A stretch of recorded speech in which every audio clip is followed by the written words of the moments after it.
ចំណាយរបស់ខ្ញុំឡើងកើនបើន័យថាការលក់នៅផ្ទះអត់ចំណាយទេលោកបាន100%គឺចំណេញតែលក់នៅហាងលោកបាន50%តែចំណាយវាកាត់កងចាវាកាត់កងហើយលក់យូរទៅវាបាត់ដើមបាត់ចុងដោយសារយើងចាយមិនយើងលក់អត់ដាច់ទេយើងលក់ដាច់តែយើងចាយលើកម្រិតអញ្ចឹងក៏មានថ្ងៃមួយខ្ញុំខ្ចីលុយគេដែរចាខ្ចីលុយអង្គការពេលហ្នឹងខ្ញុំខ្ចីលុយគេហើយបានន័យថាលុយដែលខ្ញុំខ្ចីរបស់គេមកហ្នឹងគឺត្រូវបង្ការលើសសមត្ថភាពចាហើយខ្ញុំគិតថាខ្ញុំអាចរកសងគេប្រចាំខែបានដោយសារខ្ញុំបកកែរកដែរអញ្ចឹងណាចាតែខ្ចីយូរទៅ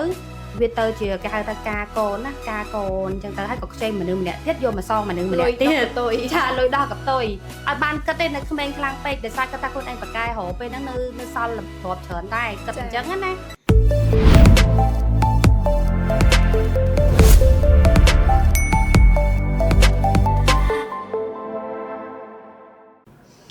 ចាជំរាបសួរបងប្អូនទាំងអស់គ្នាសូមស្វាគមន៍មកកាន់កម្មវិធីចង់ប្រាប់ម្ដងទៀតសម្រាប់សប្តាហ៍នេះជួបជាមួយនឹងវាគ្មិនដ៏ពិសេសម្នាក់នឹងចែករំលែកតាក់ទងទៅនឹងបទពិសោធន៍នៃការបរាជ័យនៅក្នុងមុខរបរនៃការរកស៊ីចាកុំឲ្យខាត់ពេលវេលាយូរបងប្អូនទាំងអស់គ្នាសូមជួបជាមួយនឹងវាគ្មិនយើងទាំងអស់គ្នាចាជំរាបសួរបងជំរាបសួរអូនសុខសប្បាយចាសុខសប្បាយបងមួយរយៈនេះមមាញឹកខ្លាំងអត់បងអូយមមាញឹកខ្លាំងមែនតើអូនចាសូមឲ្យបងជួយណែនាំខ្លួនតិចមកណាបងចាអូខេជំរាបសួរនេះខ្ញុំឈ្មោះ Kim Solida ដែលជាម្ចាស់អាជីវកម្មទូរស័ព្ទដៃក៏ដូចជាម្ចាស់ brand Collagen Hair Story ផងដែរចាបងតាក់ទងទៅនឹងមុខរបរនៃការរកទទួលទានរបស់បងជាក់ស្ដែងបងរកទទួលទានច្រើនមែនតែនច្រើនប្រភេទមុខរបរមែនតែនទម្រាំដែលបងឈានមកដល់ថ្ងៃនេះថាតើពីមុនបងបានជួបរឿងរ៉ាវលំបាកបែបណាខ្លះអូចាអូខេអញ្ចឹងថ្ងៃហ្នឹងដែរក៏ខ្ញុំចង់យកមកបង្ហាញប្រាប់បងប្អូនទាំងអស់គ្នានៅក្នុងកម្មវិធីចង់ប្រាប់ព្រោះរឿងនេះលាក់ក្នុងចិត្តយូរហើយក៏ចង់យកមកចែកទៅដល់បងប្អូនទស្សនិកជនទាំងអស់គ្នាឲ្យគាត់បានដឹងពី story របស់ខ្ញុំផងដែរចាបងហើយសម្រាប់ចំណុចលំបាកដែលបងធ្លាប់ជួបប្រទះហ្នឹងមានអីខ្លះបងអាចជួយសង្កត់ធ្ងន់បានតិចទេបងចាដោយសារមុខរបរមានច្រើនអញ្ចឹងខ្ញុំយកមុខរបរតែ2មុខរបរដែលខ្ញុំជួបរឿងវិបត្តិខ្លាំងមែនតើខ្ញុំយកមកចែករំលែកជូន My Story នៅក្នុងថ្ងៃហ្នឹងផងដែរចាអញ្ចឹងខ្ញុំសូមចាប់ផ្ដើមនិយាយណាចាអញ្ចឹងចាប់ដែលខ្ញុំរកស៊ីដំបូងហ្មងគឺខ្ញុំរកស៊ីលក់កៅអៅនៅសាថ្មីចាលក់កៅអៅនៅសាថ្មីគឺខ្ញុំចាប់ផ្ដើមពីចន្លោះ2012និង2013នៅទីតាំងដែលខ្ញុំលក់ហ្នឹងតូប 38B ហ្នឹងពេលដែលខ្ញុំទៅចាប់ផ្ដើមលក់ដំបូងគឺទីតាំងហ្នឹងគឺអត់មានមនុស្សដើរទេគឺនៅម្ដុំផ្សារបន្លែនៅចានៅទៅមុខ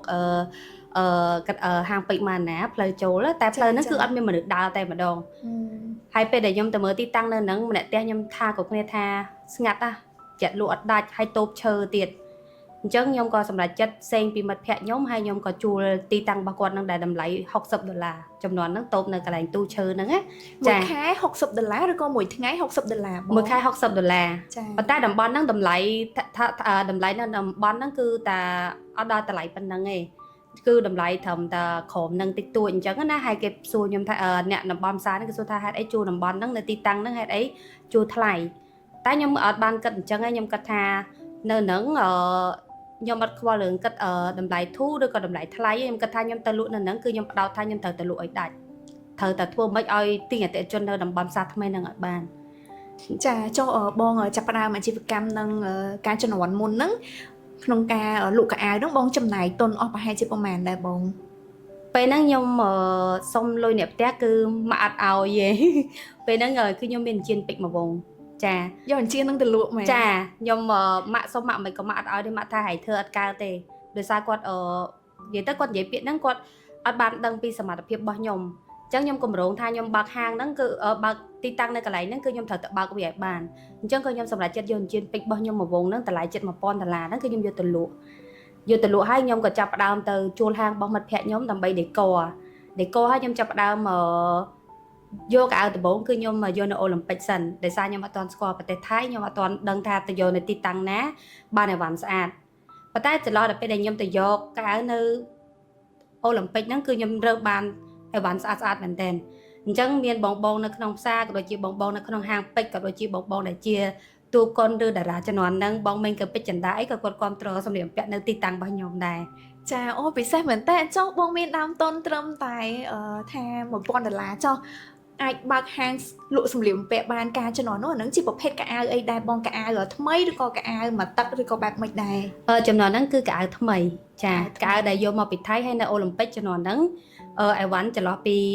$3 $5យើងអាចយកបានអញ្ចឹងខ្ញុំក៏យកនៅអូឡ িম্প ិកយកមកលក់ហើយខ្ញុំចេះ select រកអីវ៉ាន់ស្អាតៗដោយសារពេលហ្នឹងខ្ញុំជាអ្នកលេងខ្លួនដែរខ្ញុំចូលចិត្តលេងខ្លួនអញ្ចឹងសម្ភារបំពាក់ដែលខ្ញុំរើសមកពីច្រើនគឺត្រូវចិត្តអតិថិជនច្រើនហើយអ្នកគ្រប់គ្រងនៅតំបន់ហ្នឹងដែលម្ដុំហ្នឹងផ្លូវហ្នឹងគឺស្ងាត់បំផុតអញ្ចឹងពេលដែលខ្ញុំលក់ហ្នឹងចាប់ផ្ដើមអ៊ូអចាប់ផ្ដើមមានអតិថិជនចាប់ផ្ដើមមានការគ្រប់គ្រងពីសំណាក់បងច្រើនមែនតើមិនថាទូកុនមិនថាតារាមិនថាតកែហាងពេជ្រគឺមកគ្រប់គ្រងខ្ញុំភ្លុកទឹកភ្លុកដីតែម្ដងចាចុះនៅពេលដែលបងប្រកបរបរហ្នឹងថាដបងចំណេញអត់បងខ្ញុំចំណេញច្រើនមែនតើចំណេញច្រើនចុះមកក្នុងមួយថ្ងៃឲ្យបងអាចជួយជម្រាបបានចំណេញប្រហែលជាខ្ទង់ប្រមាណដែរចន្លោះនៅពេលដែលខ្ញុំលក់ហ្នឹងខ្ញុំគិតថាចំនួន2012 2013ហ្នឹងខ្ញុំគិតថាមួយថ្ងៃខ្ញុំលក់បាន$200 ទៅ$300ដែរអូច្រើនមែនតើអាហ្នឹងសម្រាប់តែអតិជនដែលគាត់មកទិញផ្ទាល់ណាមកទិញផ្ទាល់ព្រោះចំនួនហ្នឹងអត់ទាន់មាន Facebook ទេចាច្រើនដែរក្នុងមួយថ្ងៃអាចរកចំណូលបាន$200ចឹងក្នុងមួយខែអត់ក្រោម$5000ទេសម្រាប់អាជីវកម្មរបស់បងដបងចាបងប៉ុន្តែទសារទឹកចិត្តក្លាហានរបស់បងមែនតែនមានទុនត្រឹមតែថាអត់ដល់$1000ទេប៉ុន្តែហ៊ានសាក់លបងក្នុងការប្រកបរបរលក់កៅអៅតាំងពីជំនាន់2012 2013ចឹងជំនាន់ហ្នឹងបងអាយុប្រហែលជាខ្ទង់ប្រហែលដែរខ្ទង់20ជាង20ឆ្នាំជាងចា20ឆ្នាំជាងពេលអាយុប៉ុណ្ណឹងគឺខ្ញុំចាប់ផ្ដើមហ៊ានមែនតើគឺពេលហ្នឹងម៉ាក់ខាត់ដែរតែហ៊ានហ្នឹងគឺខ្ញុំចាប់ផ្ដើមលក់អញ្ជើញពេកខ្លួនឯងទៅរកស៊ីហ្នឹងគឺដាក់ចិត្តគឺយើងធ្វើត្រូវហើយម៉ាក់ខ្ញុំក៏អត់នឹកស្មានថាខ្ញុំធ្វើបានដែរហើយពេលហ្នឹងក៏ខ្ញុំឡើងទៅប្រទេសថៃដែរពេលដែលកំពុងរកបានខ្ញុំឡើងទៅប្រទេសថៃយកអីវ៉ាន់ផ្ទាល់តែម្ដងដើម្បីយកមកលក់នៅផ្សារថ្មីហើយពេលហ្នឹងគឺកាន់តែផ្ទុះខ្លាំងមែនតើតំបន់របស់ខ្ញុំហ្នឹងខ្លះជាតំបន់ដែលមានអតិថិជនច្រើនហើយមនុស្សដើរផ្លូវនឹងច្រើនមែនតើចាចុះនៅពេលដែលបងរកស៊ីមុខរបរហ្នឹងបងរកស៊ីម្នាក់ឯងឬក៏ចូលហ៊ុនជាមួយមិត្តភ័ក្តិអីផ្សេងខ្ញុំម្នាក់ឯងគត់តែម្ដងតាំងតែកហាងតាំងឡើងទៅយកវ៉ាន់គឺម្នាក់ឯងគត់តែម្ដងពូកែខ្លាំងមែនតើបងចុះតាក់ទងទៅនឹងមុខរបរហ្នឹងឥឡូវបងនៅតែធ្វើដល់សប្តាហ៍ថ្ងៃឬក៏បែបម៉េចដែរនិយាយដល់មុខរបរហ្នឹងគឺខ្ញុំបានបិទទេព្រោះដោយសារអីពេលដែលកំពុងតែរកបានភាពយុវវ័យរបស់ខ្ញុំកើតមានហើយខ្ញុំចាយលុយលើសដែនកំណត់ទាំងប្រាក់សន្សំប្រាក់ដើមនិងប្រាក់ដែលយើងសម្រាប់យកទៅវិនិយោគទុនគឺខ្ញុំបានចាយលើសកំណត់អាចនិយាយបានថារកបាន200យើងចាយដល់4ទៅ500អូការនោះចាយដោយសារចិត្តខ្លួនឯងឬក៏មិត្តភ័ក្តិអស់ទាញចិត្តខ្លួនឯងផងចិត្តទលាយផងប៉ាវគេផងហើយភាពយុវវ័យរបស់យើងចាយអត់ចេះកាត់ផងចាអញ្ចឹងមានន័យថាតូតុនទៅតាមសម័យកាលហើយពេលហ្នឹងគឺយើងចាយច្រើនលើសកម្រិតទៅធ្វើឲ្យខ្ញុំខ្សែធនរកបានមួយថ្ងៃ$200-300ប៉ុន្តែចាយរហូតដល់$400-500ចាយធំមែនតើចំនួនហ្នឹងចាច្រើនមែនតើអញ្ចឹងអាចថាបើយើងគុណជាការចំណាយក្នុងមួយខែចំណាយម្នាក់ឯងខ្ទង់$10,000អញ្ចឹងបានទប់អត់រួចទប់អត់ជាប់ព្រោះពេលហ្នឹងខ្ញុំអត់ចេះគ្រប់គ្រងហិរញ្ញវត្ថុព្រោះខ្ញុំជាមនុស្សម្នាក់ដែលបកកែរតែខ្ញុំអត់ចេះទុកអញ្ចឹងគឺខ្ញុំមានកំហុសខុសឆ្គងមួយដោយសារខ្ញុំអត់ចេះរៀបហិរញ្ញវត្ថុខ្ញុំឲ្យបានល្អឲ្យត្រឹមត្រូវហើយនិយាយមកថាជាមនុស្សដែលអត់ចេះទុកដាក់ចុះធនាគារហ្មងដាក់នៅធនាគារពេលហ្នឹងខ្ញុំអត់បានគិតដល់រឿងធនាគារខ្ញុំគិតទៅរឿងមួយមុខថាខ្ញុំរកបានមួយថ្ងៃខ្ញុំចាយមួយថ្ងៃខ្ញុំរកបានប៉ុណ្ណាខ្ញុំចាយប៉ុណ្ណឹងហើយពេលហ្នឹងខ្ញុំបកកែរមែនតើខ្ញុំរកបានហើយគឺខ្ញុំចាយធំតែអត់អីទេទោះបីជាយ៉ាងណាគឺជាបទពិសោធន៍មួយនៅក្នុងជីវិតហើយធម្មតានៅពេលដែលយើងមានបទពិសោធន៍ទាំងអស់នោះហើយទើបយើងអាចរៀនពីកំហុសខុសឆ្គងរបស់យើងទើបអាចយើងអភិវឌ្ឍខ្លួនបានមកដល់បច្ចុប្បន្នត្រូវហើយបងចុះចំណុចមួយទៀតចង់សួរបងនៅពេលដែលបងលក់កៅអៅហ្នឹងនៅពេលដែលបងខាតហើយបងបាក់ទឹកចិត្តអត់ពេលខាតហើយហ្នឹងខ្ញុំអត់ទាន់បាក់ទឹកចិត្តទេខ្ញុំផ្អាកលក់ក្នុងកំឡុងពេល1ឆ្នាំទៅ2ឆ្នាំទើបខ្ញុំចាប់ផ្ដើមអាជីវកម្មមួយទៀតបានន័យថាគ្រាន់តែផ្អាកលក់ខ្ញុំអត់ទាន់គិតដោយសារខ្ញុំគិតថាខ្ញុំនៅអាចរកអីផ្សេងទៀតបានគាត់ខ្ញុំ hold business ហ្នឹងគឺខ្ញុំបិទចោលតែម្ដង2014អញ្ចឹង2015អូនស្រីពៅរបស់ខ្ញុំក៏ឃើញមុខខ្ញុំរៀងឡើងអាចរួយហើយមានស្នាមហើយខ្មៅអញ្ចឹងបងស្រីរបស់ខ្ញុំក៏ចាប់ផ្ដើមយកផលិតផលមួយហ្នឹងយកមកឲ្យខ្ញុំលាបពេលដែលខ្ញុំលាបទៅវាចាប់ផ្ដើមប្រែប្រួលសម្រស់របស់ខ្ញុំទៅជាក្មេងសខ្ចីហើយមុខនិយាយទៅមុខស្អាតមែនទែនអញ្ចឹងក៏ខ្ញុំចាប់ផ្ដើមសួរបងស្រីពៅខ្ញុំថាផលិតផលហ្នឹងបងឯងយកពីណាមកគាត់ថាគាត់យកពីក្រុមហ៊ុនអ អញ្ចឹងណាអញ្ចឹងគាត់ខ្ញុំក៏សូមលេខតំណែងរបស់ក្រុមហ៊ុនដែលខ្ញុំចាប់ផ្ដើមរកស៊ី cosmetic ហ្នឹងគឺចន្លោះ2010 2015 2016 ចាចុះទៅពេលដែលបងរកស៊ីខាតនៅក្នុងវិស័យសម្លៀកបំពាក់សួរថាបងបានទុនមកពីណានៅក្នុងការចាប់ផ្ដើមមុខរបរថ្មីផ្សេងបន្ថែមទៀតណាពេលដែលខ្ញុំចាប់ផ្ដើមខាតអស់លុយជាមួយនឹងទុនរកស៊ីជាមួយនឹងកៅអៅហើយពេលដែលខ្ញុំចាប់ផ្ដើមធ្វើ cosmetic គឺខ្ញុំមានលុយផ្ទាល់ខ្លួនរបស់ខ្ញុំខ្លះព្រោះពេលហ្នឹងខ្ញុំនៅមានឡានជិះនៅមានអីឡើយទេអញ្ចឹងណាដោយសារម៉ាក់ប៉ាខ្ញុំគឺគាត់គ្រប់គ្រងខ្ញុំគូសំដែរម៉ាក់ជាពិសេសម៉ាក់ខ្ញុំត្រូវការអីគឺបាននឹងចាមានអ្នកម្ដាយជាជំហរនៅពីក្រោយពិសេសខ្លាំងមែនតែនហើយនៅពេលដែលបងចាប់ផ្ដើមមុខរបរគ្រឿងសម្អាងសួរថាសម្រាប់មុខរបរហ្នឹងបងចាយទុនអស់ប្រហែលជាប្រហែលដែរដំបូងការចំនួននោះ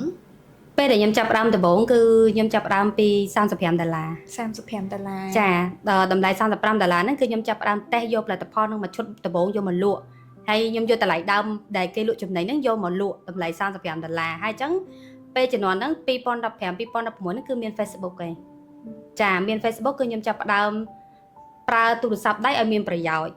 គឺខ្ញុំចេះរកលុយតាំងពី2015តាមបណ្ដាញសង្គមនឹងតែម្ដងអញ្ចឹងវិវត្តខ្លួននៅក្នុងការលក់អនឡាញតាំងពី2015 2016ចុះសម្រាប់ផលិតផលដែលបងលក់ហ្នឹងមិនដែរបងនៅពេលដែលបងចាប់ផ្ដើមរកស៊ីវិស័យ cosmetic ហើយពីមុនបងលក់សម្លៀកបំពាក់ខុសគ្នាអត់បងមានអារម្មណ៍ថាខុសគ្នាមានអារម្មណ៍ខុសគ្នាទី1យើងលក់ផ្ទាល់ទី2យើងលក់លើបណ្ដាញសង្គមលើអនឡាញចាហើយអញ្ចឹងអ្វីដែលខ្ញុំមាន skill មួយគឺខ្ញុំចេះធ្វើកំ pl ុកកំ pl ែងនៅលើបណ្ដាញសង្គមហើយខ្ញុំចេះច្រៀងបទថៃ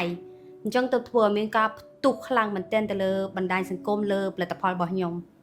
ចាហើយនៅពេលដែលបងលក់អញ្ចឹងក្នុងមួយថ្ងៃអាចលក់បានប្រហែលជាប្រហែលឈុតដែរបងចាប់ផ្ដើមពីដំបូងចាប់ផ្ដើមពីមួយឈុតរហូតខែទី2ចាប់ផ្ដើម5ឈុត5ឈុតដល់10ឈុត10ឈុតរហូតដល់ខ្ញុំលក់បាន$10,000ក្នុងមួយខែអូពិសេសខ្លាំងមែនតើចាហើយតាក់ទងទៅនឹងការលក់ផលិតផលរបស់បងហ្នឹងសួរថាផលិតផលរបស់បងហ្នឹងនៅពេលដែលបងលក់ទៅអតិថិជនពេលដែលគាត់ប្រើហើយត្រូវមកទិញហើយមកទិញទៀតត្រូវហ៎បងចាចុះមុខរបរហ្នឹងនៅតែបន្តដល់សប្តាហ៍ថ្ងៃឬក៏បែបមិនដែរមុខរបរហ្នឹងខ្ញុំលក់5ឆ្នាំកន្លះចាគឺអតិថិជនផ្ទុះ24ខេត្តក្រុងរហូតចេញទៅក្រៅប្រទេស4-5ប្រទេសផ្សេងទៀតទៅដល់ប្រទេសណាខ្លះបងទៅដល់ឌូបៃទៅដល់ប្រទេសថៃប្រទេសកូរ៉េហើយអាមេរិកហើយជាមួយនឹងប្រទេសផ្សេងៗទៀតដែលគាត់ទិញទៅជាវតាមតំបន់អញ្ចឹងណាគឺនៅមានច្រើនទៀតដែលខ្ញុំចង់ចាំអត់អស់ចឹងមានន័យថាពួកគាត់ដែលនៅតាមបណ្ដាប្រទេសហ្នឹងជាតំណាងចែកចាយបងចាទាំងតំណាងទាំងអ្នកប្រើប្រាស់ចាហើយការជំនាន់ហ្នឹងនៅពេលដែលលក់ដូរជាមួយតំណាងជាមួយអីផ្សេងហ្នឹងប្រហែលឯបងជំនាន់ហ្នឹងអាចនិយាយថាវាថ្មីសម្រាប់ខ្ញុំដែរហើយខ្ញុំមិនត្រឹមតែព្យាបាលស្បែកមុខអតិថិជនដោះស្រាយបញ្ហាជូនគាត់ទេថែមទាំងបង្រៀនពួកគាត់ឲ្យរកស៊ីអនឡាញទៀតចឹងមានន័យថាចំនួននោះស្ត្រីមេផ្ទះឬក៏អ្នកនៅស្រុកក្រៅដែលគាត់ចង់មានមុខរបរតិចតួចលក់អនឡាញមែនទេតែមិនតិចតួចទេមុខរបរអនឡាញគឺជាមុខរបរមួយដែលសន្ទុះគ្រប់គ្រងខ្លាំងមែនតើចឹងគាត់អាចរកចំណូលបានហើយបងក៏បានជួយស្ត្រីច្រើនដែរជួយច្រើនមែនតើចំនួនហ្នឹងចាហើយតកតងទៅនឹងផលិតផលមានប៉ុន្មានមុខដែរបងផលិតផលរបស់ខ្ញុំកាលហ្នឹងគឺមានសេតមុខមុនគេបន្ទាប់មកខ្ញុំមានសេរ៉ូមហើយលេហើយជាមួយនឹងសាប៊ូកក់សក់ប៉ុន្តែឈុតដែលខ្ញុំលក់ដាច់ខ្លាំងជាងគេគឺឈុតសេរ៉ូមឈុតលាបមុខដែលជួយស្បែកមុខបំពន់ស្បែកមុខជួយឲ្យស្បែកស្អាតនិងភ្លឺហើយក្មេងជាងវ័យហើយបំបត្តិអាចរុយចុះតកតងទៅនឹងមុខរបរហ្នឹងសម្រាប់នៅពេលដែលបងរកស៊ីជំនាន់នោះបងធ្វើទីផ្សារបែបម៉េចទីផ្សាររបស់ខ្ញុំគឺបែបកំ pl ុកកំ pl ែងហើយខ្ញុំលក់តែលើ Facebook ទេខ្ញុំអត់លក់លើ page ទេព្រោះពេលហ្នឹងខ្ញុំអត់ស្គាល់ page ទេរហូតដល់ឥឡូវក៏ខ្ញុំនៅតែរកស៊ីបែបហ្នឹងដែរ organic គឺខ្ញុំធ្វើវីដេអូបែបស្រីស្អាតមុខអាក្រក់មានថ្មិញខ្មៅអីចឹងទៅហើយយកផលិតផលខ្ញុំកាន់មកជប់ទៅជាផលិតផលដែលស្អាតហើយវាជារឿងពិតហើយមួយទៀតគឺគេចូលចិត្តខ្ញុំតាមរយៈខ្ញុំច្រៀងបទថៃឲ្យតែខ្ញុំច្រៀងបទថៃគឺមាន view រហូតដល់រាប់ពាន់ view អញ្ចឹងពេលហ្នឹងគឺខ្ញុំផ្ទុះខ្លាំងមែនតើម៉ោង4ម៉ោង5ព្រឹកឡើងគឺមានអតិថិជនឆាតមកទិញគឺសឹងថាដឹកដល់ម៉ោង12យប់ Ồ, bị xe mình tên bong cho chùm nói nguyên tiết bong trong rồi su bong tịt KP để bong chặt đá một bong xâm liệu ẩm bẹ nó bụng đài bong ọt quam trò chụp xe mà đài bong bong ọt quam trò thì cho nó P để bong roxy nó không bị sai cái đường sầm an thà tá quạt quam trò ọt được có quạt chặt đá được tôi score pi ở sầm mặt tập hiệp bong bong ពេលដែល ពេលដែលខ្ញុំលក់ហ្នឹងគឺអ្នកផ្ទះរបស់ខ្ញុំនៅតែអត់ដឹងថាខ្ញុំរកស៊ីអីចឹងបើន័យថាសូម្បីតែម៉ាក់ខ្ញុំគាត់ក៏នៅអត់ទាន់ support ខ្ញុំដែរលុះត្រាតែខ្ញុំលក់ច្រើនឆ្នាំមែនទែនទៅមានការគ្រប់គ្រងខ្លាំង ពេលនឹងបាក់ទឹកចិត្តអត់បងនៅពេលដែលអត់មានការគ្រប់គ្រងពីអ្នកផ្ទះឪពុកម្ដាយផ្សេងផ្សេង ដោយសារខ្ញុំមានគំនិតផ្ទុយពីពួកគាត់ខ្ញុំអត់បានបាក់ទឹកចិត្តរឿងហ្នឹងទេខ្ញុំនៅពេលដែលខ្ញុំរកស៊ីយូរទៅខ្ញុំរកស៊ីខាតអានឹងទៅខ្ញុំវគ្គទី2ហ្នឹងបាទខ្ញុំបាក់ទឹកចិត្តខ្លាំងក្នុងចន្លោះ2018 2019ហ្នឹងតែម្ដង អញ្ចឹងមានន័យថា2018 2019បងរកស៊ីខាតនៅក្នុងមុខរបរគ្រឿងសម្អាងឬក៏ គ្រឿងសម្អាងហ្នឹងតែម្ដងចា ចា៎ ព្រោះអីខ្ញុំពីខ្ញុំចាប់ផ្ដើមរកស៊ីអនឡាញគឺខ្ញុំរកស៊ីនៅផ្ទះទេខ្ញុំធ្វើកូនហាងនៅផ្ទះរៀប store ធ្វើ officer នៅផ្ទះតែម្ដងខ្ញុំ live នៅផ្ទះលក់នៅផ្ទះគឺខ្ញុំលក់ដាច់ភ្លក់ទឹកភ្លក់ដីតែម្ដងប៉ុន្តែចន្លោះពី2018 2019ខ្ញុំលោតបាក់ហាងខ្ញុំបាក់ហាង cosmetic តែម្ដងដែលជាផលិតផលដែលខ្ញុំលក់រាល់ថ្ងៃដែលខ្ញុំលក់ហ្នឹងគឺខ្ញុំលោតបាក់ហាងនៅ Stoboko ចា បាក់ហាងហេតុអីបានជាពេលជំនាន់ហ្នឹងបងនៅពេលដែលបងបាក់ហាងចង់និយាយថាអត់អាចរកថវិកាចំណេញបាន ពេលដែលខ្ញុំបើកហាងគឺទី1គឺខ្ញុំជួលហាងគេហើយខ្ញុំដេកហាងកាត់ទូ ចំណាយច្រើន ចាចំណាយទី1ហ្នឹងអ្នកផ្ទះគាត់ខ្វាត់ដែរតែយើងអត់ស្ដាប់ចាយើងទៅបើកហាងយើងដេកបើកភ្លើងជួលតូបបងថ្លៃតូបហើយបុគ្គលិកហើយមួយទៀតគឺខ្ញុំរកបានច្រើនប៉ុន្តែខ្ញុំដើរលេងក្រៅប្រទេសច្រើនខ្ញុំយកលុយដែលចំណេញទាំងអស់ហ្នឹងដើរលេងដែលអត់និយាយទៅវាដូចរឿងទី1ចឹង អត់មាន plan អត់ plan ចា គឺចាយទៀត ចាយតាមចិត្តចង់របស់ខ្លួនឯងរហូតហើយទៅស្រុកក្រៅសិតតែ VIP ចាយលុយក៏សិតតែ VIP ដែរ ចឹងមានន័យថាត្រឡប់បបងចង់បានអីគឺបាននឹងអត់អាចទប់អារម្មណ៍បាន អត់ទៅអារម្មណ៍ទេ ចាធម្មតានៅពេលដែលយើងចង់ចំណាយនៅក្នុងការធ្វើអីមួយយើងត្រូវចេះទប់អារម្មណ៍នៅក្នុងការចំណាយហើយគិតឲ្យបានច្រើនដងប៉ុន្តែដល់ពេលបងដាក់វឹបហ្មង ចារកបានលឿនប៉កែរកប៉ុន្តែចាយទៅវិញក៏សាហាវដែរចា ចាហើយតកតងទៅនឹងហាងដែលបងធ្វើនៅការចំនួននោះបងជួលនៅម្ដុំ stop boko ជួលប្រហែលជាក្នុងមួយខែជួលប្រហែលដែរបងចំនួននោះ តម្លៃដូចជិត$200ដែរប៉ុន្តែ 200 ចាប៉ុន្តែហាងហ្នឹងគឺស្អាតខ្លាំងណាស់ជំនាន់ហ្នឹងអ្នកណាក៏ទៅសារហាងខ្ញុំដែរហើយខ្ញុំជួលបុគ្គលិកហើយខ្ញុំជួលអ្នកដឹក 3-4 នាក់ហើយប៉ុន្តែអ្វីដែលខ្ញុំនៅតែលក់បានប៉ុន្តែការលក់របស់ខ្ញុំថយចុះបើន័យថាយើងធ្លាប់លក់នៅផ្ទះបាន 100% ទៅលក់នៅហាងយើងបានតែ 50% ទេហើយចំណាយរបស់ខ្ញុំឡើងកើនបើន័យថាការលក់នៅផ្ទះអត់ចំណាយទេលក់បាន 100% គឺចំណេញ ចា តែលក់នៅហាងលក់បាន 50% តែចំណាយវា កាត់កង ចាវាកាត់កងហើយលក់យូរទៅវាបាត់ដើមបាត់ចុងដោយសារយើងចាយមិនយើងលក់អត់ដាច់ទេយើងលក់ដាច់តែយើងចាយលើកម្រិតអញ្ចឹងក៏មានថ្ងៃមួយខ្ញុំខ្ចីលុយគេដែរ ចា ខ្ចីលុយអង្គការពេលហ្នឹងខ្ញុំខ្ចីលុយគេហើយបានន័យថាលុយដែលខ្ញុំខ្ចីរបស់គេមកហ្នឹងគឺត្រូវបង់ការលើសសមត្ថភាពចាហើយខ្ញុំគិតថាខ្ញុំអាចរកសងគេប្រចាំខែបានដោយសារខ្ញុំបកកែរកដែរអញ្ចឹងណា ចា តែខ្ចីយូរទៅវាទៅជាគេហៅថាការកូនណាការកូនអញ្ចឹងទៅហើយក៏ខ្ចីមនុស្សម្នាក់ទៀតយកមកសងមនុស្សម្នាក់ទៀត ទុយ ចាលុយដោះកតុយអត់បានគិតទេនៅក្មេងខ្លាំងពេកដោយសារគិតថាខ្លួនឯងបកកែរកពេលហ្នឹងនៅសល់ទ្រព្យច្រើនដែរគិតអញ្ចឹងណាក៏យូរបានរយៈពេលមួយឆ្នាំ2019 2000ចុងដើមឆ្នាំ2020ហ្នឹងគឺសម្រាប់ចិត្តថាសូមម្ចាស់បំណុលបញ្ចប់បំណុលគឺពេលហ្នឹងខ្ញុំទៅសុំម៉ាក់ខ្ញុំហើយម៉ាក់យាយខ្ញុំលក់ដីមកកន្លែងដើម្បីដកអាសាច់លុយទាំងអស់ហ្នឹងយកមកសងគេ ចា ចា ចាស្ដាប់ទៅបត់ពិសោធន៍រៀងជូរចត់ដែរ ចា ចាចាប់ផ្ដើមនៅក្នុងមុខរបររ៉ូស៊ីតាំងពីខោអាវវិវត្តមកដល់គ្រឿងសម្អាងហើយបន្ទាប់មកទៀតខ្ចីលុយគេទៀត ចាខ្ចីហ្នឹងគឺគាត់ថាក៏ខ្ចីធម្មតាយកមកបន្ថែមអីវ៉ាន់ទេយើងគិតអញ្ចឹងតែមានណាលុយពេលហ្នឹងចន្លោះតាម$1000ការដល់$150 $1000ការ$150 ចាខ្ញុំហ៊ានខ្ចីគេហើយខ្ញុំអត់ដឹងទេ ប ពេល ង ហ្នឹង ខ្ចីពីឯកជនឬក៏ខ្ចីពី microfinance ឬក៏ធនាគារ ទាំង microfinance ទាំងឯកជន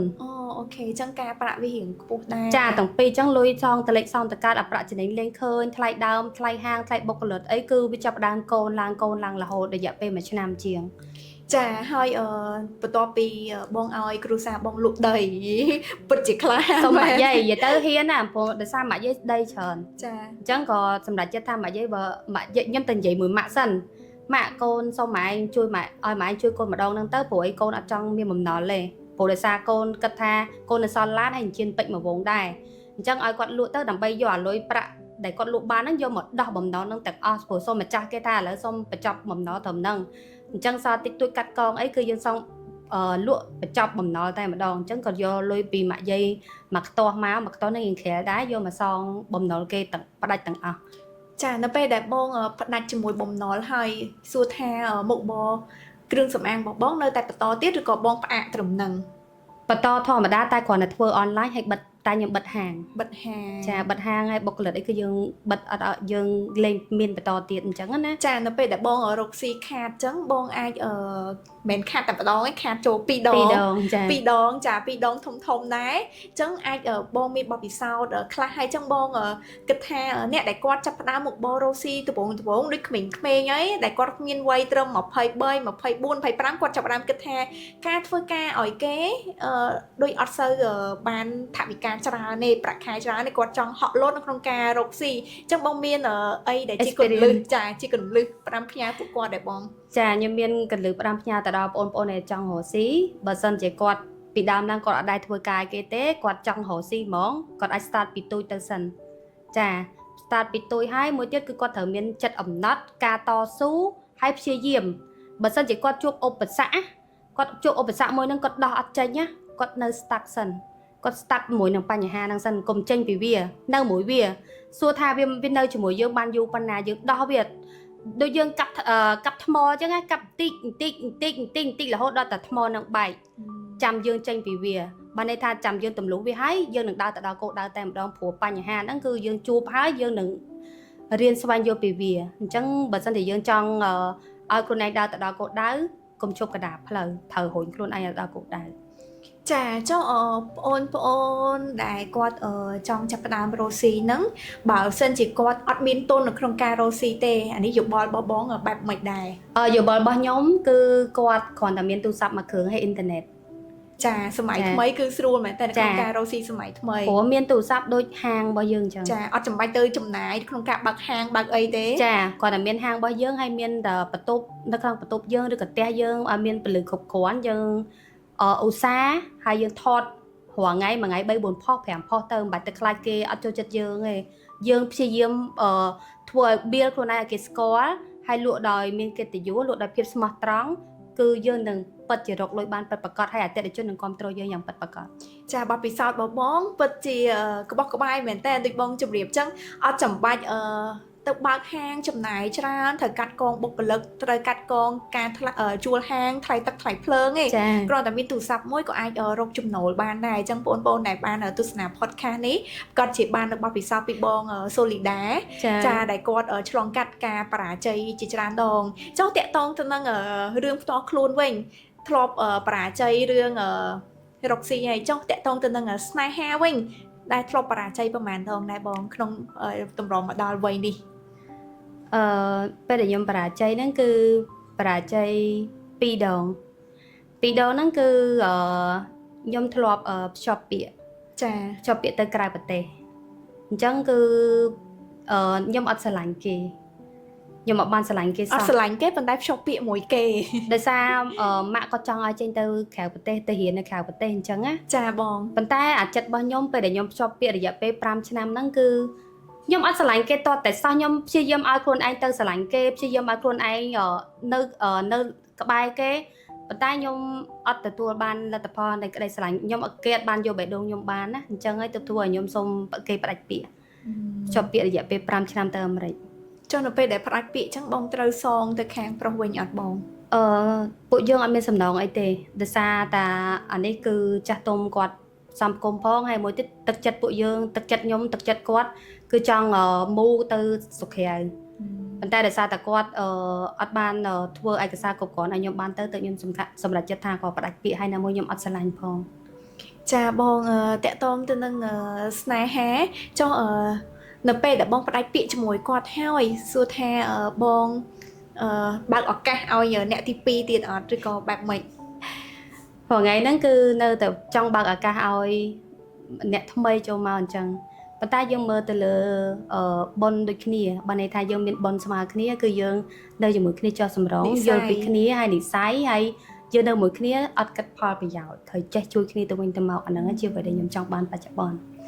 ចាបងតាមពិតទៅនៅក្នុងសម័យកាលឥឡូវហ្នឹងពេលខ្លះនៅម្នាក់ឯងសុវ័យចិត្តជាងជីវិតមានគូផងអានេះខ្ញុំមើលនៅក្នុង social media របស់យើងមានមនុស្សមានគូជាច្រើនដែលគាត់មានគូហើយគាត់ចង់ត្រឡប់មកនៅ single វិញចាដោយសារការមានគូដៃគូស្នេហាដៃគូជីវិតក៏មិនប្រកាសថាសំប្រកប 100% ដែរតើតែយើងមានផលបុណ្យវាសនាមាននិស្ស័យល្អជាមួយគ្នាបានយើងអាចទៅមុខជាមួយគ្នាបានយូរអង្វែងចុះជាក់ស្ដែងដូចបងសូលីដាអញ្ចឹងឥឡូវហ្នឹងនៅម្នាក់ឯងតែបងនៅម្នាក់ឯងសួរថាដែរឯកាអត់ធ្លាប់ឯកាធ្លាប់ជីតាមផ្លូវយមដែរគាត់ថាពេលណាដល់គូហើយមួយទៀតគឺចង់រកដៃគូមកជួយពួកខ្ញុំមានកំណត់ស្រាប់ខ្ញុំមានកំណត់ច្រើនខ្ញុំចង់ធ្វើរឿងកោដៅធំច្រើនអញ្ចឹងខ្ញុំចង់យករកមនុស្សមកជួយជាកំណត់មកជួយជា support មកជួយជាកម្លាំងចិត្តដើម្បីរុញគ្នាទៅវិញទៅមកឲ្យឆាប់ដល់គោលដៅតែរាល់ថ្ងៃនេះគឺអត់ទាន់ឃើញទេ តែបងបកកែបែបនេះប្រកាសជាថ្ងៃណាមួយនឹងបានរកជួបមនុស្សល្អហើយធម្មតាមនុស្សល្អវាត្រូវការចំណាយពេលវេលាបន្តិចវាអាចលឿនពេកទេ ចាសំខាន់បងគឺជាស្ត្រីម្នាក់ដែលបកកែពុះពៀឆ្លងកាត់រឿងរ៉ាវច្រើនអញ្ចឹងជីវិតរបស់បងនឹងបានប្រសើរច្រើននៅក្នុងថ្ងៃអនាគតហើយមនុស្សល្អនឹងជួបមនុស្សល្អនេះខ្ញុំធានាជូន 100% បងប្រសើរចាបងហើយចំណុចមួយទៀតបងឥឡូវយើងងាកទៅដល់ការរកស៊ីរបស់បងវិញនៅពេលដែលបងខាតនៅក្នុងវិស័យគ្រឿងសម្អាងហើយបងនឹងចាប់ផ្ដើមអីបន្តទៀតបន្តពីឆ្នាំដែលបងខាតហើយចាដល់ឆ្នាំដែលខាតហើយវាលេងអស់ហើយខាតហើយចាប៉ុន្តែនៅជួបមួយវគ្គទៀតតែវគ្គនឹងប៉ះពាល់តិចតួចដែរទេហើយយើងក៏កំពុងតែធ្វើវាប្រចាំថ្ងៃដែរគឺពេលហ្នឹងពេលដែលខ្ញុំមកស៊ី cosmetic ខ្ញុំបិទហាងហើយខ្ញុំនៅតែបន្តធ្វើលើ online ធម្មតាបានន័យថាអតិថិជនថយពី 100% សល់តែ 30% នៃ business ប្រចាំថ្ងៃឯងអញ្ចឹងក៏ពេលហ្នឹងខ្ញុំសម្រេចចិត្តដកឡានខ្ញុំយកឡានខ្ញុំទៅទុកនៅខេត្តព្រោះខ្ញុំមានផ្ទះនៅខេត្តណាខ្ញុំដកឡានទុកនៅខេត្តខ្ញុំជិះកូនម៉ូតូវិញខ្ញុំទៅលក់ឡានជាមួយនឹងបងប្រុសខ្ញុំបង្កើតចាលក់ឡាននៅកន្លែងណាដែរបងនៅ Eon 2នៅទៅមុខការ៉ាសាំង PTT ចាខ្ញុំជិះម៉ូតូទៅលក់ឡានរាល់ថ្ងៃព្រោះខ្ញុំលេងប្រើប្រាស់សម្ភារៈនិយមខ្ញុំលេងខ្វល់រឿងទាំងអស់នោះព្រោះខ្ញុំបាក់ទឹកចិត្តរាល់ថ្ងៃព្រោះដោយសារពេលហ្នឹងខ្ញុំមានតែសបកខ្លួនទេមិនមែនថាយើងអត់លុយគ្រាន់តែមានតែសបកខ្លួនបានន័យថាក្នុងខ្លួនយើងគឺអស់មានអីទៀតហើយលេងមានអារម្មណ៍អីទាំងអស់ហើយគឺយើងដឹងតែនៅដើម្បីជាខ្លួនឯងសិនអញ្ចឹងក៏ចាប់ផ្ដើមជិះម៉ូតូទៅលក់រាល់ថ្ងៃទៅលក់ឡានរាល់ថ្ងៃប៉ុន្តែទៅដល់ដែរលក់ទេទៅដល់ខ្ញុំនៅតែក្នុង office អង្គុយអានតែសភៅទេចាតកតងទៅនឹងការលក់ឡានជាធម្មតាបងមានបទពិសោធន៍តែលក់សម្លៀកបំពាក់លក់គ្រឿងសម្អាងចុះនៅពេលដែលទៅលក់ឡានសួរថាពិបាកអីបងឬក៏ដោយសារតែពិបាកបានអត់សូវជួយលក់ទេពិបាកតែម្ដងអត់ចេះ technique នៅក្នុងការប្រាប់អត់ចេះ technique នៅក្នុងការ retail រថយន្តហ្នឹងនិយាយទៅអត់ចេះតែម្ដងដល់ពេលខ្ញុំទៅរាល់ថ្ងៃរាល់ខែពេកទៅបងប្រុសបង្កើតខ្ញុំក៏គាត់ចាប់ផ្ដើមឃើញខ្ញុំថាខ្ញុំអត់មាន skill ខាងលក់ឡានហ្នឹងទេព្រោះឡានគាត់ពេញការ៉ាគាត់បោះដូងទៀតចាហើយគាត់យកឡានក្រៅប្រទេសមកធ្វើពុនឲ្យភ្ញៀវទៀតអញ្ចឹងគឺគាត់ក៏បរៀនខ្ញុំថាឥឡូវហែងរកស៊ីលក់ទូរស័ព្ទហើយលក់ទូរស័ព្ទទៅហើយធ្វើសេវាកម្មបងមលុះគាត់ក៏បរៀនខ្ញុំព្រោះពេលហ្នឹងគាត់ទិញឈ្មោះ company ក្រុមហ៊ុនបងមលុះហើយអញ្ចឹងគាត់ក៏ឲ្យខ្ញុំហ្នឹង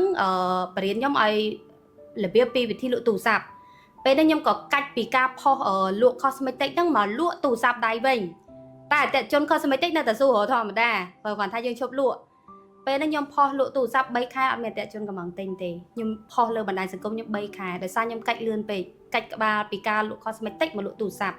អញ្ចឹងគឺពេលហ្នឹងខ្ញុំអត់ទាន់មានហាងផ្ទាល់ទេគឺខ្ញុំលក់ online ជាមួយនឹងទូរស័ព្ទដៃអញ្ចឹងពេលដែលខ្ញុំផុសលក់ហ្នឹងគឺចាប់ផ្ដើមមានអតិថិជនកំងទូរស័ព្ទដូចគ្នាប៉ុន្តែគាត់មកដល់ការ៉ាស់ឡានបងប្រុសខ្ញុំបង្កើតមកដល់ office តែម្ដង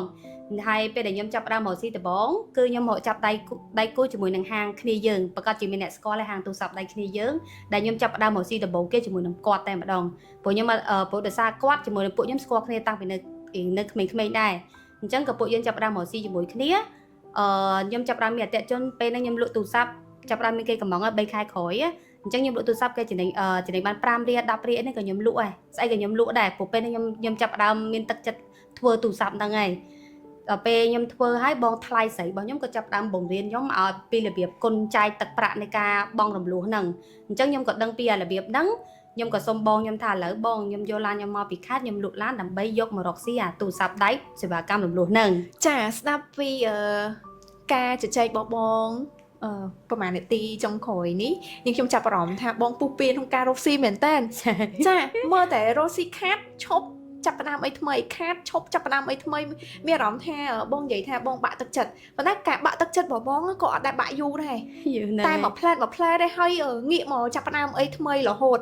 ចាអញ្ចឹងមានន័យថាបងពុះពីជំនះខ្លាំងមែនតើចាអញ្ចឹងចង់ផ្ដាំផ្ញើទៅដល់បងប្អូនទាំងអស់គ្នាដែលចាប់ផ្ដើមការធ្វើអាជីវកម្មជួបប្រទះនៅឧបសគ្គទាំងឡាយរកស៊ីខាតបែបមិនក៏ដោយយកបងសូលីដាជាគំរូកុំទុកខ្លួនឯងយូរពេកចាកុំបាក់ចិត្តយូរពេកព្រោះតែការញ៉ាំបាយចាកុំបាក់ទឹកចិត្តយូរពេកធ្វើអីក៏ដោយបើយើងធ្វើមិនកើតមិនទៅមុខទេក៏យើងផ្អាកត្រឹមហ្នឹងយើងឈប់ចឹងទៅក៏យើងចាប់ផ្ដើមអីដែលថ្មីចឹងទៅ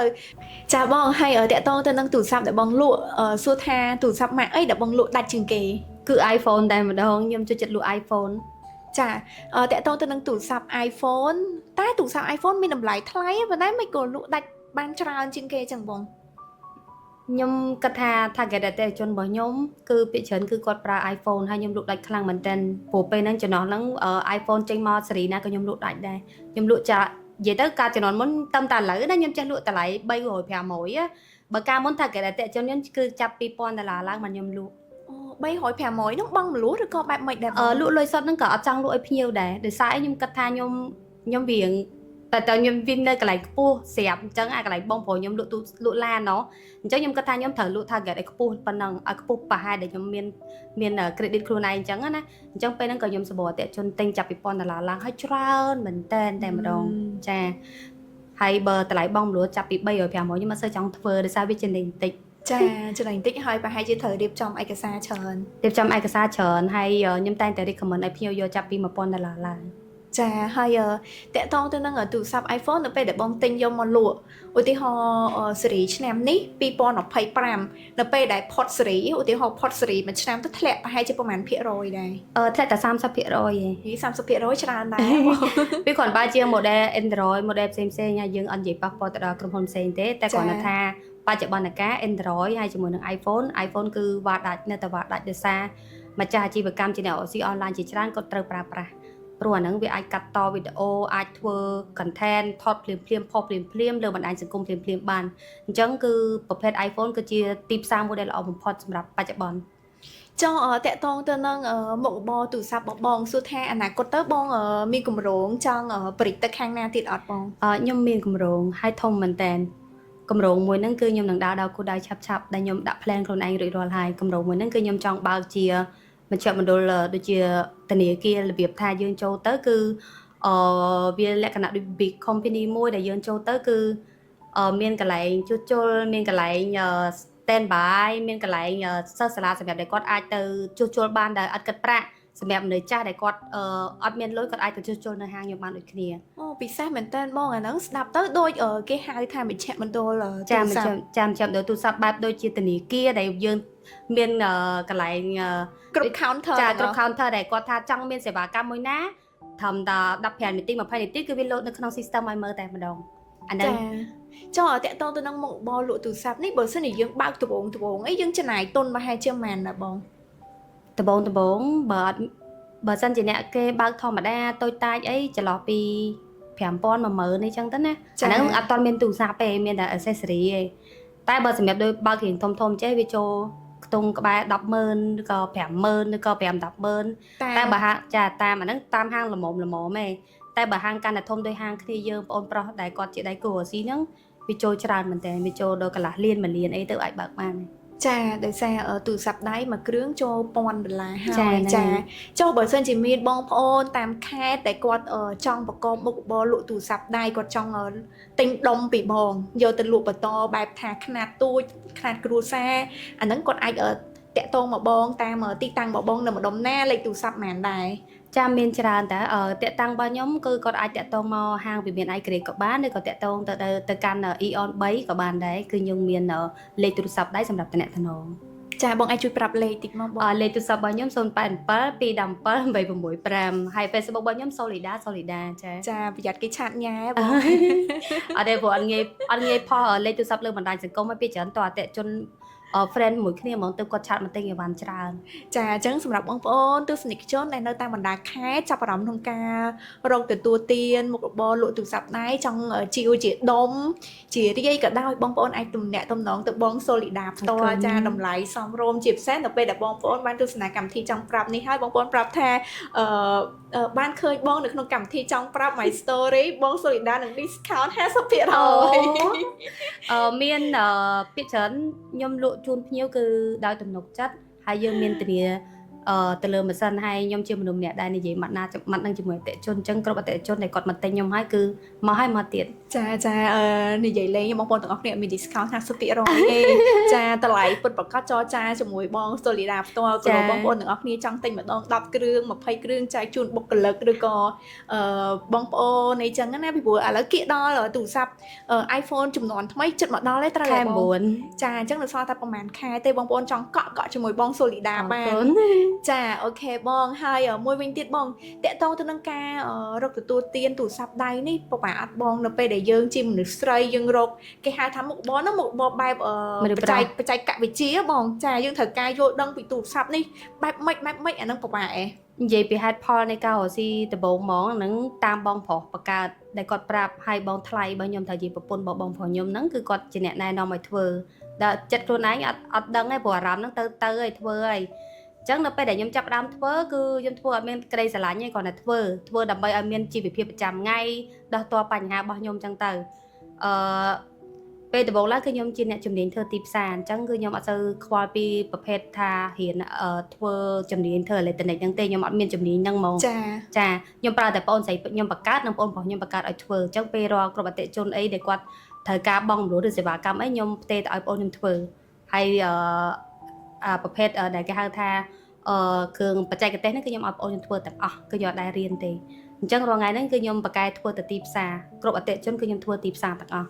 ហើយប៉ុន្តែដល់ពេលខ្ញុំបើកហាងផ្ទាល់នេះគឺខ្ញុំអាចរៀនបច្ចេកទេសពីបងខ្ញុំឡើងមកវិញចាចុះតកតងទៅនឹងការបង់ម្លូទូរស័ព្ទដៃបើសិនជាមានបងប្អូនសិស្សសានុសិស្សគាត់ចង់បង់ម្លូក្នុងមួយខែគាត់ត្រូវចំណាយប្រហែលជាខ្ទង់ប្រហែលដែរបងតាមប្រភេទអីបានន័យថាបើគាត់បង់ចាប់ពី200 300គឺយើងគុណចែកទៅតាមហ្នឹងមាន3ខែនិង6ខែទៅលើការបង់ប្រាក់ចាអញ្ចឹងបង់តិចបំផុតប្រហែលជាខ្ទង់ប្រហែលបើសិនជាគាត់យកតម្លៃត្រឹម200ជាង300ជាងបង់មួយខែទៅ50ជាងទេចាបើគាត់យកដល់1000ឡើងមួយខែដល់150ទៅ160មានអ្នកខ្លះលក់ដល់200ជាងក៏មានដែរចាអូខេបងចុះនៅក្នុងហាងរបស់បងលក់តែទូរស័ព្ទដៃឬក៏មានលក់តាំងពី iPad អីផ្សេងiPad យើងអត់មាន stock ទេយើងលក់តែប្រភេទទូរស័ព្ទដៃគ្រឿង accessory គ្រឿងបន្លាយទៅមានគ្រប់ model ហើយមានទាំងជួសជុលទៀតចាគ្រប់ស៊េរីទាំងអស់ឲ្យតែគាត់ចង់បានគឺយើងមានចាក្នុងមួយខែបងលក់ប្រហែលជាបានប្រហែលគ្រឿងដែរបងអាហ្នឹង target សម្រាប់ខ្ញុំផ្ទាល់ហ្មងណាខ្ញុំលក់បានច្រើនអាចចូលបើខែខ្លះខ្ញុំលក់ដាច់ខ្លាំងចូល20000 30000ដុល្លារអញ្ចឹងទៅអូបានច្រើនមែនតើចា2-30000ដុល្លារបើគិតជាប្រាក់ចំណេញអាចបានថៃជាខ្ទង់ប្រហែលដែរបងបើប្រាក់ដើមហើយប្រាក់ចំណេញបើការចំនួនមុនដែលខ្ញុំចាប់ដើមមកស៊ីដំបូងអាចចំណេញច្រើនតែឥឡូវនេះគឺអត់ទេចំណេញតិចបំផុតបើន័យថាទំហំចាប់ប្រាក់វាធំតែចំណេញវាតិចចាអូខេទំនួលខុសត្រូវខ្ពស់ចាចង់ក្រៅពីមុខរបរនៅក្នុងការលក់ទូរស័ព្ទដៃអនាគតទៅបងចង់រកស៊ីក្នុងវិស័យអីផ្សេងទៀតឧទាហរណ៍ថាបងមានមហិច្ឆតាក្នុងការរកស៊ីក្នុងវិស័យអីផ្សេងទៀតឥឡូវនេះនៅក្នុងដៃគឺមាន cosmetic ដូចជា collagen ដែលខ្ញុំជាម្ចាស់ brand Hair Story Cambodia ហើយខ្ញុំនៅមានគំនិតផ្សេងទៀតដែលខ្ញុំធ្លាប់បានប្រាប់គាត់មុនហ្នឹងថាបន្ទាប់ពីខ្ញុំធ្វើការងារនឹងរ៉ាន់អូខេហើយខ្ញុំអាចនឹងរកស៊ីគ្រឿងផ្នែកលក់ពេជ្រលក់មីអីបន្ថែមទៀតអញ្ចឹងណាចាព្រោះស្រឡាញ់ខាងនឹងយូរតែលាក់នឹងចិត្តចាធម្មតាជាម្ចាស់អាជីវកម្មមួយរូប យើងតែងតែមានចាក់ខុវិស័យវែងឆ្ងាយក៏ដូចជាមហិច្ឆតានៅក្នុងការរកស៊ីអីអញ្ចឹងគោលបំណងបងទោះបីជាគោលបំណងលក់មាសលក់ពេជ្រក៏ដែរឲ្យតែបងផងប្រាថ្នាដឹងថាបានហ្មងឲ្យតែយើងខំឲ្យយើងផ្ដោតទៅលើការងារយើងប្រចាំថ្ងៃឲ្យប្រឹងប្រែងដឹងថាបានសម្រេចដូចក្តីប្រាថ្នារបស់យើងអញ្ចឹង សាធុ ព្រោះអីស្រឡាញ់យូរហើយក្នុងចិត្តគ្រាន់តែថាខ្ញុំដាក់គោលដៅខ្លួនឯងឲ្យរួចរាល់សិនបានខ្ញុំបន្តបើសិនខ្ញុំចប់គោលដៅមួយហ្នឹងខ្ញុំរីកចម្រើនគោលដៅមួយហ្នឹងបានខ្ញុំទៅបន្តធ្វើដែលខ្ញុំចង់ធ្វើបន្តក្តីស្រមៃរបស់ខ្ញុំគឺលក់មាសលក់ពេជ្រហ្នឹងហើយចាចាអូខេបងចាជាក់ស្ដែងការរកទទួលទានរបស់បងរាល់ថ្ងៃបងធ្វើតែម្នាក់ឯងទេបងដែរគិតថាបងនឹងចង់មានខ្នងបង្អែកដែលជាដៃគូជីវិតអីមកជួយការងាររបស់យើងអត់ឬក៏គិតថាការធ្វើម្នាក់ឯងគឺគ្រប់គ្រាន់ហើយនៅតែចង់មានគូជីវិតអញ្ចឹងព្រោះចង់មានគ្រួសារមានកូនមានប្តីតែយើងអាចគិតថាជាបង្អែកហើយពេលដែលយើងជួបរាល់ថ្ងៃនេះគឺជួបទុកលំបាកច្រើនដែរយើងគិតថាយើងមានខ្នងបង្អែកទៅយើងមានគ្នាជជែកហើយយើងចង់បានយើងចង់មានកូននិយាយទៅខ្ញុំអាយុច្រើនហើយខ្ញុំចង់មានកូនបន្តតំណែងរបស់ខ្ញុំចឹងណាមានទាយាទស្នងតំណែងចាមិនអាចនៅ single ចឹងរហូតដល់កើតទេអាយុ70ចាចុះមនុស្សប្រុសបែបណាដែលបងគិតថានឹងយកធ្វើជាដៃគូជីវិតធម្មតាបងមានមុខរបរផ្ទាល់ខ្លួនមានចំណូលខ្លួនឯងហើយគឺមានន័យថាបងរឹងមាំមែនតើក្នុងហិរញ្ញវត្ថុបងរឹងមាំហើយសម្រស់បងក៏ស្រស់ស្អាតទៀតចាក្នុងវ័យនេះចាត់ទុកថាបងស្អាតហើយក្នុងវ័យរបស់បងអញ្ចឹងចាអញ្ចឹងបងគិតថាបរិបបែបណាដែលជាបំណងប្រាថ្នាមកជាដៃគូជីវិតរបស់បងណាមិនមែនតើតអ្នកមានលុយបានខ្ញុំស្រឡាញ់ទេមែនតើខ្ញុំជាមនុស្សពិតប្រាកដដែលខ្ញុំអត់ស្រឡាញ់មនុស្សទៅលើសក្តិទ្រព្យសម្បត្តិទេគឺខ្ញុំស្រឡាញ់ទៅលើបុគ្គលលក្ខណៈដែលគាត់នៅជាមួយយើងគាត់ support យើងហើយមួយទៀតគឺយើងនៅជាមួយគឺយើងមានអារម្មណ៍ថាសុវត្ថិភាពផ្លូវចិត្តនៅពេលដែលយើងរស់នៅជាមួយនឹងមនុស្សដែលមានសុវត្ថិភាពផ្លូវចិត្តយើងមានពេលវេលាធ្វើអីផ្សេងច្រើនបានន័យថាយើងមានពេលវេលាធ្វើការងាររកស៊ីអីដែលយើងអត់ចាំបាច់យកពេលវេលាទៅប្រចាំទៅរករឿងហ្នឹងហើយទៅជាមនុស្សដែលខ្ញុំចង់នៅក្បែរហើយគាត់អាចយល់ពីយើងបានច្រើនហ្នឹងជាមនុស្សដែលខ្ញុំត្រូវការមិនជាទ្រព្យសម្បត្តិទេចុះរូបសម្បត្តិហ្មងមកសំរុំកុំឲ្យក្រក់ពេកក៏កុំឲ្យស្អាតពេកដែរឲ្យតែសង្ហាចាមកល្មមចាអូខេបងចាជាទូទៅក្រុមមនុស្សស្រីរបស់យើងតែងតែចង់បាន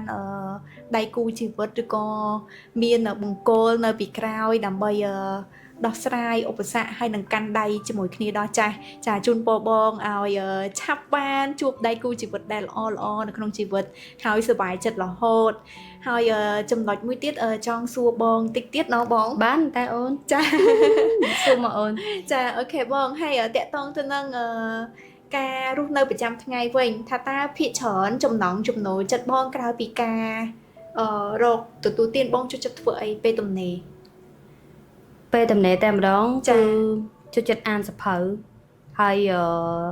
ជួយមនុស្សជុំវិញខ្លួនហើយចែករំលែកហើយខ្ញុំចូលចិត្តនៅស្ងប់ស្ងាត់មែនតើខ្ញុំជាមនុស្សដែលអត់ចូលចិត្តញ៉ៃញ៉ៃតែលឺសលេងថ្លង់ក៏អត់បានដែរសូម្បីតែនៅផ្ទះរងថ្ងៃគឺស្ងប់ស្ងាត់បំផុតហ្មងព្រោះនៅពេលដែលខ្ញុំនៅក្នុងភាពស្ងប់ស្ងាត់គឺខ្ញុំស្គាល់ច្បាស់ពីខ្លួនឯងខ្ញុំអាចមានផ្លូវចិត្តល្អហើយអញ្ចឹងខ្ញុំអាចមានភាពវិជ្ជមានទៅជួយមនុស្សជុំវិញខ្លួនខ្ញុំបានច្រើនផ្លូវចិត្តគឺសំខាន់មែនតើសំខាន់ណាស់ចាទោះបីជាយើងរកថវិកាបានច្រើនឬក៏បែបមិនក៏ដោយបើសិនជាផ្លូវចិត្តយើងអត់ល្អអត់រឹងមាំទេយើងក៏ងាយតូតុនទៅតាមនឹងដែរចាចុះប្រភេទមិត្តភ័ក្តិវិញមិត្តភ័ក្តិដែលជាគេហៅថា friend ណានៅក្បែរបងពីច្រើនជ្រើសរើសមិត្តភ័ក្តិបែបម៉េចដែរខ្ញុំចូលចិត្តមិត្តភ័ក្តិដែលគាត់អត់សូវចេះញ៉ៃញ៉ៃគាត់ស្ងប់ស្ងាត់ហើយគាត់ជាមនុស្សម្នាក់ដែលប្រកែកធ្វើការហើយនៅជាមួយនឹងពួកគាត់ក៏ខ្ញុំត្រូវមានអារម្មណ៍សុវត្ថិភាពផ្លូវចិត្តដូចគ្នារើសមិត្តភ័ក្តិក៏រើសមិត្តភ័ក្តិដែលមានសុវត្ថិភាពផ្លូវចិត្តដែរទើបអាចនៅក្បែរពួកគាត់បានអញ្ចឹងណាចាហើយចំណុចមួយទៀតបងតកតងទៅនឹងមិត្តភ័ក្តិសួរថាឥឡូវហ្នឹងបងនិយាយពីមិត្តភ័ក្តិចិត្តស្និទ្ធបងមានប្រហែលជាប្រហែលអ្នកដែរបងច្រើនណាច្រើននេះមិត្តភ័ក្តិចិត្តស្និទ្ធអូខេចាអាចថាដោយសារបងសុយដាគឺចូលចិត្តសកម្មភាពក្នុងសង្គមច្រើនអញ្ចឹងប្រកាសណាស់មានអ្នកស្គាល់បងច្រើនហើយក៏ដូចជាមានមិត្តភ័ក្តិច្រើនក៏ឆ្លាញ់ចូលចិត្តច្រើនហើយគេក៏ជួយយើងច្រើនដែរចាចុះតកតងទៅនឹងការរកស៊ីបងភាគច្រើនចូលចិត្តរកស៊ីម្នាក់ឯងឬក៏ចូលហ៊ុនជាមួយមិត្តភ័ក្តិបើសិនជាមានឱកាសនៅក្នុងការចូលហ៊ុនបងជ្រើសរើសការធ្វើម្នាក់ឯងឬក៏ចូលហ៊ុនភាសាជាងខ្ញុំជ្រើសរើសយកការរកស៊ីឯករាជ្យព្រោះដោយសារតែខ្ញុំធ្លាប់ ចូលហ៊ុនរឿង cosmetic បន្តិចបន្តួចដែរមួយមាត់ភ័ក្រខ្ញុំអញ្ចឹងយើងធ្លាប់មានបញ្ហាជាមួយគ្នាអញ្ចឹងហើយទើបខ្ញុំសម្រេចចិត្តថាខ្ញុំនឹងមិនមានហ៊ុនជាមួយអ្នកគេទេគឺខ្ញុំធ្វើជាម្ចាស់អាជីវកម្មឯករាជ្យតែម្ដង ចាតកតងទៅនឹងការធ្វើអាជីវកម្មឯករាជ្យក៏ល្អមួយយ៉ាងដែរគ្រាន់ថាបើសិនជាយើងអាចជ្រើសរើសដៃគូអាជីវកម្មមួយដែលល្អមកជាមួយគ្នាទៅមុខជាមួយគ្នាក៏មួយយ៉ាងគ្រាន់ថាវាពិបាកដែរបងវាពិបាកនៅក្នុងការរកដៃគូអាជីវកម្មដែលអាចទៅជាមួយគ្នារលូនណា ព្រោះដោយសារខ្ញុំជាមនុស្សដែលអត់យកលុយជាធំទេអញ្ចឹងអ្នកដែលគាត់គិតប្រយោជន៍ជាធំគឺគាត់អត់អាចដើរមួយខ្ញុំបានទេដោយសារតែខ្ញុំជាមនុស្សម្នាក់ដែលស្រឡាញ់ភាពត្រឹមត្រូវស្រឡាញ់ភាពយុត្តិធម៌ហើយខ្ញុំជាមនុស្សដែលអត់ចេះកឹបកេងឬក៏ចង់បានលុយរបស់អ្នកណាទាំងអស់អញ្ចឹងខ្ញុំជាមនុស្សអញ្ចឹងអ្នកដែលគាត់មកចូលហ៊ុនរកស៊ីមួយខ្ញុំតើតែមានចិត្តដូចខ្ញុំអញ្ចឹងបរិសុទ្ធហើយអត់ចង់បានអត់ឃើញប្រយោជន៍ជាធំអានឹងទើបអាចដើរមួយគ្នាបាន ហើយគេនិយាយថាខ្ញុំឈួតទេបើអត់ស្រឡាញ់លុយទេវាត្រូវការញ៉ាំបាយតែកាអីលុយចង់បានប៉ុន្តែខ្ញុំជាមនុស្សម្នាក់ដែលមានគុណធម៌បំផុតខ្ញុំអត់ចង់បានលុយមកដែរគេហៅថាអត់ល្អខ្ញុំអត់ចង់បានទេខ្ញុំចង់បានលុយដោយធម៌បានន័យថាយើងរកលុយដូចគ្នាតែក្នុងភាពជាគុណធម៌ជាមនុស្ស ចាធម្មតាលុយនៅពេលដែលយើងបានមកដោយធម៌អញ្ចឹងលុយហ្នឹងគឺជាលុយតិចចាលុយតិចអញ្ចឹងលុយហ្នឹងនៅជាមួយយើងគង់វង្សថិតថេរបានយូរអង្វែងហើយវាសប្បាយចិត្តចាវាសប្បាយចិត្តទោះបីជាលុយហ្នឹងតិចច្រើនក៏ដោយដូចមុខរបរនៅក្នុងការរកស៊ីអញ្ចឹងចំណេញតិចចំណេញច្រើនមិនសំខាន់ទេសំខាន់លុយហ្នឹងគឺបានមកដោយត្រជាក់អញ្ចឹងក៏ធ្វើឲ្យយើងសប្បាយចិត្តទៅតាមនឹងដែរសប្បាយចិត្តថ្ងៃនេះខ្ញុំសប្បាយចិត្តជាមួយនឹងអ្វីដែលខ្ញុំកំពុងតែមានខ្លាំងមែនតើចាហើយសម្រាប់បងរាល់ថ្ងៃបងជាស្ត្រីរឹងមាំរាល់ថ្ងៃជាទូទៅបងធ្វើការងារផ្ទះអត់អូបើនិយាយពីការងារផ្ទះគឺខ្ញុំសម្អាតខ្លាំងណាស់និយាយទៅខ្ញុំជាមនុស្សស្អាតជួយចិត្តស្អាតអញ្ចឹងនៅក្នុងផ្ទះខ្ញុំតែស្អីបន្តិចក៏អត់បានដែរគឺខ្ញុំសម្អាតហើយខ្ញុំបកកែធ្វើសម្អាតផ្ទះហើយធ្វើម្ហូបខ្ញុំចេះតិចតួចទេខ្ញុំអត់សូវបកកែខ្លាំងទេប៉ុន្តែបើ cleansing សម្ភារៈពាក់អីក៏ខ្ញុំបកកែដែរខ្ញុំ ចាបងដែរគិតថាស្ត្រីរបស់យើងនៅពេលដែលយើងរវល់ជាមួយនឹងការងារប្រចាំថ្ងៃហើយយើងគួរតែធ្វើការងាររបស់យើងឲ្យល្អអត់ចាំបាច់ធ្វើការងារផ្ទះហើយអ្នកខ្លះគេគិតចឹងណាបងខ្ញុំអត់គិតចឹងទេព្រោះខ្ញុំនៅមួយខ្លួនឯងខ្ញុំត្រូវការស្អាតបើខ្ញុំអត់ស្អាតខ្ញុំចុះមកក៏ខ្ញុំអារម្មណ៍អត់ល្អដែរចាត្រូវហើយបងសូម្បីតែនេះខ្ញុំរាល់ថ្ងៃភាគច្រើនទោះបីជារវល់ការងារប្រចាំថ្ងៃក៏អត់ភ្លេចជាមួយនឹងការងារផ្ទះដែរគេថាស្ត្រីរបស់យើងដៃ100អានឹងគឺត្រូវដល់ពេលវេលាមកធ្វើព្រោះបើយើងអត់ធ្វើផ្ទះយើងនឹងកក្រិចហើយសម្ភារៈពាក់យើងនឹងមិនស្អាតហើយអ្នកដែលគេចង់មកលេងយើងក៏គេមើលឃើញផ្ទះយើងមើលទៅអត់ស្អាតក៏វាអត់សមរម្យដែរចាត្រូវហើយបងអញ្ចឹងមានន័យថាទោះបីជាបងរវល់មួយការងារប្រចាំថ្ងៃក៏នៅតែធ្វើការងារផ្ទះធម្មតាពិតជាអាសាមែនបងអាសាមែនតសានៅមានការងារក្រៅដែលខ្ញុំអត់និយាយផងព្រោះការងារនេះក៏តែជាត្រួសដែលយើងធ្វើប្រចាំថ្ងៃដែលគេហៅថាអត់មានពេលតែម្ដងអាហ្នឹងគឺការងារប្រចាំថ្ងៃចុះតម្រាំមកការងារក្រៅទៀតគឺច្រើនមែនតើចាអូខេបងចុះស្ត្រីដែលគាត់ចង់រកស៊ីឧទាហរណ៍ថាមនុស្សស្រីដែលគាត់ចង់រកស៊ីដែលគាត់ជាស្ត្រីមេផ្ទះបងគិតថាឲ្យគាត់គួរតែចាប់ផ្ដើមមុខរបររកស៊ីឬក៏ឲ្យគាត់នៅផ្ទះល្អជាងអានេះចង់សួរយោបល់បងបើសិនជាបងស្ត្រីមេផ្ទះគាត់ជាប់កូនជាប់ប្តីត្រូវបម្រើប្តីអ្វីដែលគាត់អាចធ្វើបានធ្វើមុខរបរអនឡាញចាមុខរបរអនឡាញអត់រើសទីកន្លែងយើងចេះលៃពេលវេលាកុំប្រើភាសាថាជាប់កូនជាប់ប្តីហើយយើងអត់ធ្វើព្រោះមនុស្សយើងបច្ចុប្បន្ននេះគឺត្រូវការជួយរកគ្នាប្តីក៏ដោយប្តីរវល់យើងប្រពន្ធយើងរកបានមកច្រកទៀតទៅគឺយើងអាចជួយប្តីយើងបានហើយបើយើងគិតថាអូជាប់កូនមានកូនតែមួយជាប់ដៃជាប់ជើងការងារផ្ទះក៏អត់ធ្វើអីអត់បានអត់ល្អទេចាមនុស្សស្រីរបស់យើងបើសិនជាគាត់មានឱកាសនៅក្នុងការរករបរទទួលទានដូចជាបងសូដាបញ្ជាក់អញ្ចឹងចាមិនថាមុខរបរអនឡាញឬក៏មុខរបរអីក៏ដោយជាចំណែកមួយក្នុងការទ្រទ្រង់គ្រួសារគឺល្អហើយនឹងពិសេសមែនតើធម្មតានៅពេលដែលយើងអាចរកចំណូលឲ្យខ្លួនឯងបានអញ្ចឹងយើងសុខចិត្តនៅក្នុងការគេហៅថាចាយលុយរបស់ខ្លួនឯងមិនថាលុយប្តីមិនចាយទេលុយប្តីក៏ចាយដែរព្រោះសម័យនេះបើយើងរកបានពីរច្រកប្តីក៏គាត់សុខចិត្តគាត់ក៏គោរពឲ្យតម្លៃយើងមិនមែនថាប្តីគាត់មិនឲ្យគាត់អត់រកលុយប្តីអត់ឲ្យតម្លៃទេមិនមែនទេតែយើងត្រូវមាន confidence ក្នុងចិត្តយើងថាបើយើងអត់ដឹងទេយើងអត់និយាយដាក់ទំនាយអ្នកណាម្នាក់ទេគាត់យើងអត់ដឹងថាថ្ងៃមុខប្តីយើងមិនអញ្ចឹងបើយើងមានចំណូលទាំងពីរគឺយើងអាចគេហៅថាស្មើភាពគ្នាយើងអាចជួយគ្នាបានទៅវិញទៅមកហើយជាពិសេសប្តីក៏គាត់ឲ្យតម្លៃយើងដែរអញ្ចឹងណា ចាតកតងទៅនឹងចំណុចហ្នឹងគឺពិសេសមែននៅក្នុងសម័យកាល digital សម័យកាលឥឡូវគឺមនុស្សស្រីរបស់យើងគាត់ឆ្លាតណាស់នៅក្នុងការរកទទួលទានខ្ញុំឃើញបកែឥឡូវចាបងសំបីតែស្ត្រីមានផ្ទះមួយចំនួននៅសម័យនេះពេលខ្លះគាត់ធ្វើ content ធ្វើម្ហូបចាក៏គាត់អាចរក sponsor បានដែរអូ sponsor បានច្រើនណាស់ហើយបកែណាបងប្អូនស្ត្រីមានផ្ទះឥឡូវគាត់បកែរកលុយមែនតើគាត់នៅតែផ្ទះគាត់រកបានរាប់ម៉ឺនរាប់សែនក៏មានដែរចាអញ្ចឹងមិនថាឲ្យតែបងប្អូនអាចឆ្លៀតពេលវេលាបន្តិចបន្តួចដើម្បីអភិវឌ្ឍខ្លួនឯងក៏ដូចជាពង្រឹងសមត្ថភាពនៅក្នុងសម័យកាលថ្មីនេះគឺមានឱកាសច្រើនមែនតើចាអូខេបងហើយអរគុណច្រើនមែនតើបងសម្រាប់ការជជែក podcast ថ្ងៃនេះអញ្ចឹងជាចុងក្រោយបងមានពាក្យពេចន៍អ្វីផ្ដាំផ្ញើទៅដល់ទស្សនិកជនដែលតែងតែគាំទ្របងក៏ដូចជាទស្សនិកជនដែលកំពុងទស្សនា podcast នេះឲ្យគាត់បានទទួលបាននៅចំណេះដឹងឬក៏បទពិសោធន៍អីបន្ថែមទៀតពាក្យពេចន៍ផ្ដាំផ្ញើទស្សនិកជនចាផ្ដាំផ្ញើទៅដល់បងប្អូនស្ត្រីក៏ដូចជាបងទាំងអស់គ្នាដែលគាត់តែងតែគាំទ្រខ្ញុំគឺខ្ញុំផ្ដល់ជាយោបល់មួយគឺបើសិនជាយើងនិយាយទៅយើងកុំដាក់ថាពាក្យខ្ជិលនៅរមុខបើយើងគិតថាយើងចង់រកស៊ីអីមួយចង់ធ្វើអីមួយគឺយើងដាក់ចិត្តដាក់ក្តីស្រឡាញ់ដាក់ការតស៊ូហើយត្រូវមានបញ្ញាដោះស្រាយបញ្ហាផងដែរអញ្ចឹងទើបយើងអាចធ្វើវាបានចាអូខេបងចាអរគុណច្រើនមែនតើបងសូដាសម្រាប់ការចូលរួមជជែកក្នុង podcast ថ្ងៃនេះហើយជូនពរបងសុខភាពល្អរកទទួលទានមានបានជាពិសេសសម្រស់កាន់តែស្រស់ស្អាតចាអរគុណច្រើនបងជួបគ្នានៅឱកាសក្រោយទៀតណាជួបគ្នាអរគុណច្រើនចាអរគុណទស្សនិកជនទាំងអស់គ្នាសម្រាប់ការតាមដានទស្សនា podcast មួយនេះជួបគ្នានៅសប្តាហ៍ក្រោយតាមពេលវេលានិងម៉ោងដដែលចាអរគុណច្រើនបងប្អូនទាំងអស់គ្នា